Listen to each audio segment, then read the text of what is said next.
Thank you, Amanda, and we're live for the first game of the postseason from Altamont, Kansas, inside Harrison Gymnasium. My name is Jack Leake. I'm joined alongside tonight on the call by Isabel Redford, as it'll be the Lady Grizzlies matchup tonight.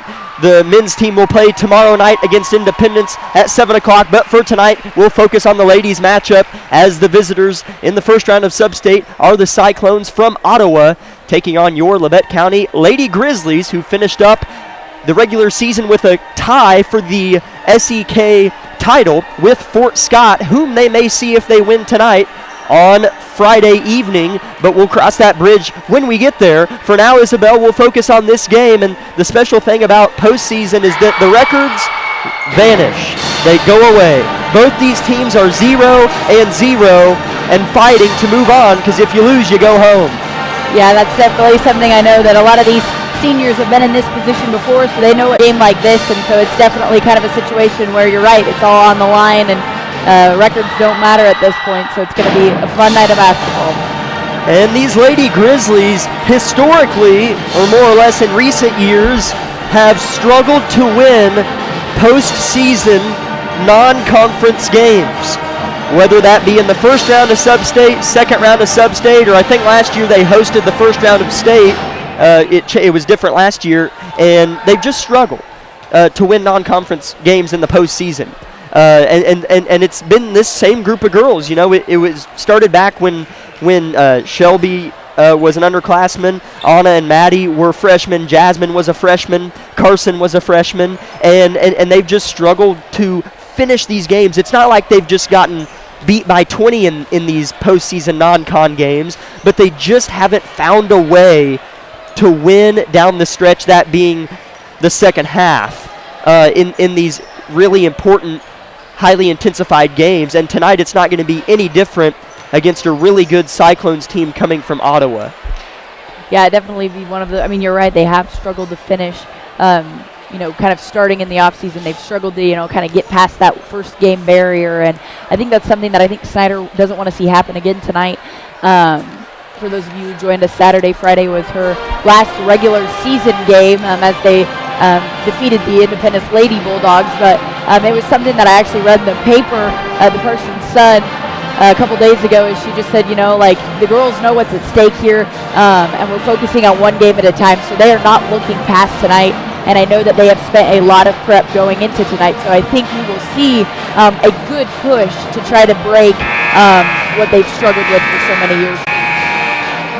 As we don't really have those are really good points that you make up, and Coach Snyder, just to elaborate on what you said, these girls do know what to expect.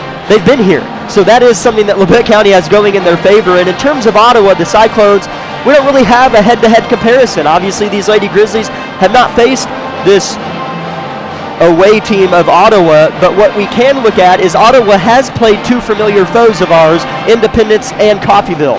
They played Independence at home, that being at Ottawa, and lost 52-51, just to kind of give you a comparison. Then they played Coffeyville at home in Ottawa and beat the Golden Tornadoes 42 to 22. So that score matches up rather with how we've handled Coffeyville. We've handled Coffeyville, they've handled Coffeyville.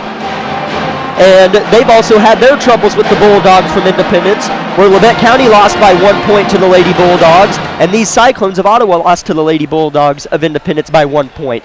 In terms of Ottawa's in-conference play, a little bit tougher than ours. Their record's deceiving. Ottawa comes into this game at a 9-10 record, which, like I said, records kind of go away, but if you want to talk record in terms of Ottawa, that may be deceiving, because a 9-10 record in a tough conference can still mean you're a good team.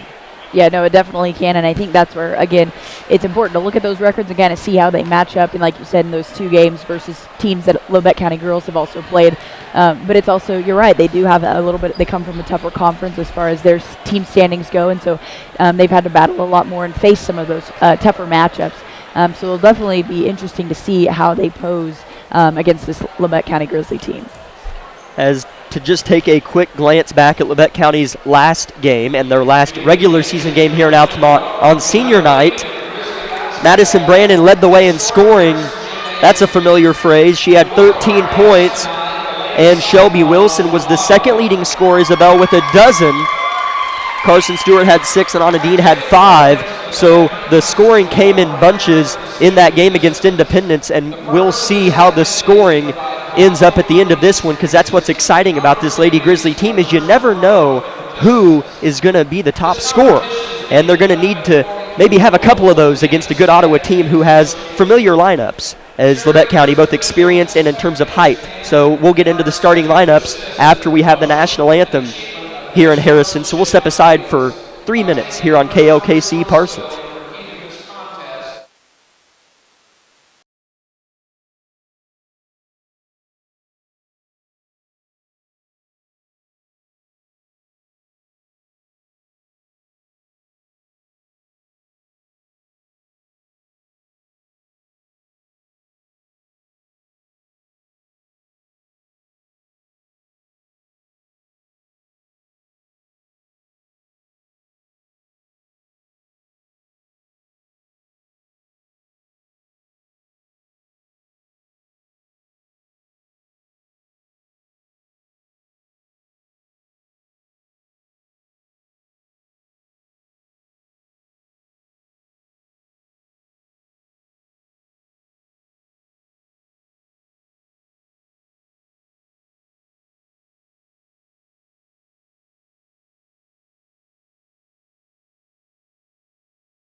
Starting lineups being named here in Harrison. Good attendance for tonight, just being one game, Isabel. The boys will play tomorrow against Independence at 7 o'clock, but starting for the visitors, the Cyclones from Ottawa, number 1, a 5'9" sophomore, Emery Keebaugh. Number 11, a 6-foot-tall senior, Sophia Ficken. Number 21, a 5'7" junior, Brooklyn Hadel. Number 22, a 5'8" senior, Kirsten Evans. And number 44, a 5'8" sophomore, Foster Nichols. The Cyclones are head coached by Matt Sherman. Assistant coaches are Vicki John and Spencer Feldkamp. Starters for your Labette County Lady Grizzlies: senior Madison Brannon, senior Anna Dean, senior Carson Stewart, senior Jasmine Perez, and junior Shelby Wilson.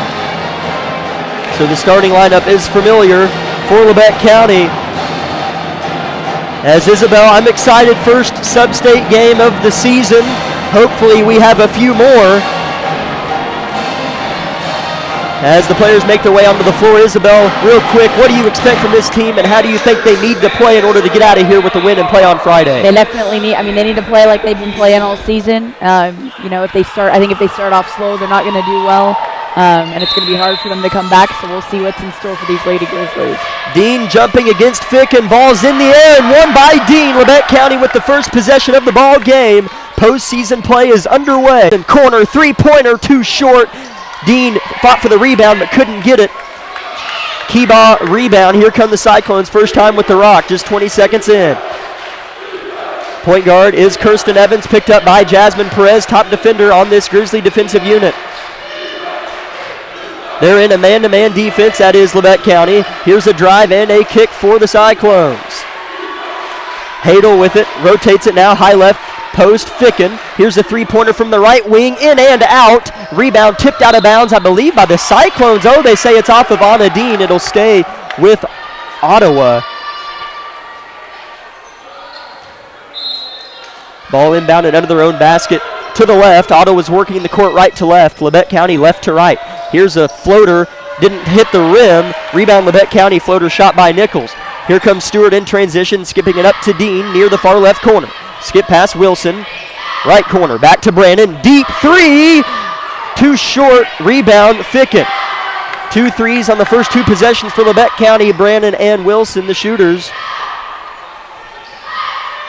Cyclones with another crack at it. Here's Hadel, probing and kicking. Skip back to the top of the key to Evans, she'll penetrate, and a foul on Jasmine Perez. He's gonna say foul on the floor. I thought she was shooting, but that's a positive for Labette County. That's the first foul of the game. It is on Jasmine. 6:42 to go, opening quarter. As the Cyclone fans behind us thought that she was in the motion of shooting, as did I, to be honest with you. Here's Evans looking for another left-handed layup. Good. First points of the game scored by Kirsten Evans. 2-0 Cyclones. 6:30 to go, first quarter. Here's Stewart breaking the Ottawa press that looks familiar to the Grizzlies press. They pick him up at half court. Wilson's double teamed and finds Perez somehow on the right wing, right in front of Coach Sherman. Here's a pull up from Brandon, air ball. Stewart going right back up and a travel. Good call from the far official. Turnover Labette County. This Ottawa defense is really active, Isabel. Yeah, that press right there, that was just something that I don't think they were prepared for, and they did a great job of getting Shelby trapped on the outside. 2-0 Ottawa, 6:10 to go, first quarter. Here's Hadel, double team by Dean, pass tipped and stolen away. Tipped by Dean, stolen by Perez, out in front, layup, good. Tied at 2, Jasmine Perez, credit Anna Dean the steal, 2-2, 5:55 to go, first quarter. Long skip pass over the top of the Grizzly press, but backside wide open, laying it in is Brooklyn Hadel. 4-2 Ottawa takes it right back, a high intensity game. Defenses are on display here in this one, 4-2 Ottawa. Brandon left wide open in the corner, chooses to rotate it. Perez has it near the logo. Skips it left wing to Stewart. 5:30 to go now, first quarter. Brandon, top of the key, pulls down, gives to Perez right side. Dean, right corner. They're posting up Brandon on the interior, well defended by Ottawa. Here's Wilson off a seal from Dean. Three-pointer, bottoms for Shelby Wilson. 5-4, Labette County with their first lead of the ball game. Shelby Wilson with the three. Ottawa had numbers. They chose to slow it down, though, and they'll run a half-court set. Ball's on the left block. Now skip to the corner. Wide open three-pointer. Too strong, but the backside rebound right in the hands of Keybaugh. Here's a cutting Hadel. Floater. Too short. Rebound Dean. Big rebound there from Anna, as Ottawa had gotten a few offensive rebounds here early, Isabel. Here's Wilson right side. Now Dean right block. She's cut off. Turns and finds Perez. Perez drives short corner. Turns and kicks wisely to Stewart. Right back to Perez. Running baseline floater. No, too short. Rebound Ficken. She's been active on the glass. Here comes Ottawa down by a point. 4:30 to go, first quarter. As we have a foul going the other way on Ottawa. That'll be their first foul of the game. Coach Sherman flips his head in the air. Can't believe it. It's a blocking foul on Ottawa. Each team with one team foul. That personal foul goes to Sophia Ficken. Perez, wise skip to Stewart in the far corner. Well defended by Evans. Here's Perez, forced to pick up her dribble. Good perimeter defense from Ottawa. Dump down, loaded with position. Turns and gives to Brandon from a dozen. And it's good for Madison Brandon. Madison Brandon is the third Lebec County Grizzly to score. Ottawa just hurls it into open court, and it's picked up by Ficken. Swarmed by double. Ball's on the right wing. Nichols pulls up from the right elbow. Too short. Ottawa moving too quick on offense. Here comes Jasmine Perez out on Ottawa. Ottawa's wanted to play really fast, Isabel, and Lebec County's done a good job of matching it, but staying under control. Yeah, and that's a really good thing we're seeing from the Lady Grizzlies right now, is they're playing with composure. I mean, that's exactly what we needed them to start out with. Foul goes on Emery Keebaugh, second team on Ottawa. Lebec County just with one team foul that going on Jasmine Perez early in the first quarter. 7-4 Lebec County on top, 3:30 to go. First quarter. Here's Dean with the ball screen for Wilson. Dumps it into Wilson. Bad pass, and it's going to be picked away by Ottawa. That pass was in two red jerseys. Not a wise decision from the junior. Here comes Ottawa in transition and a foul. He is going to say she was shooting, so two shots coming for Sophia Ficken. These will be the first free throws of the ball game. Ottawa's two team fouls. Ficken shooting two. The first. Good.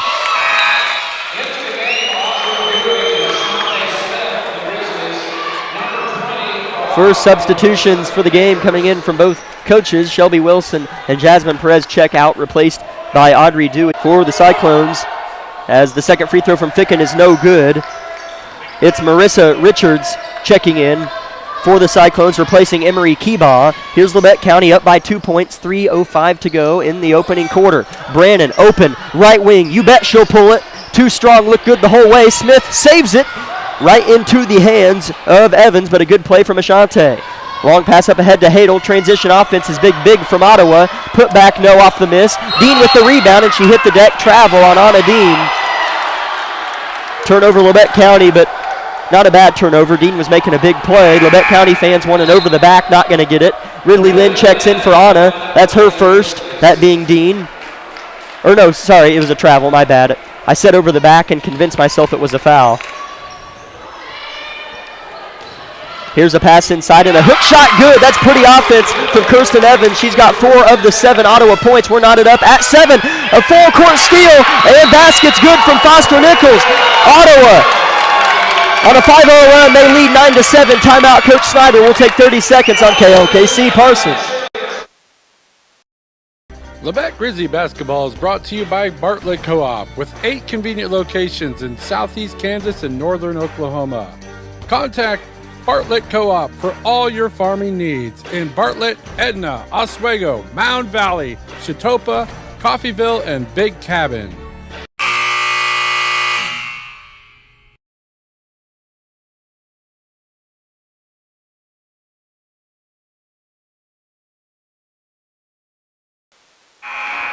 You know, what's funny, Isabel, as people look at brackets and think, oh, you know, a 4 seed should beat a 13 seed, right? You know, the 4 seed being Lebec, 13 being Ottawa.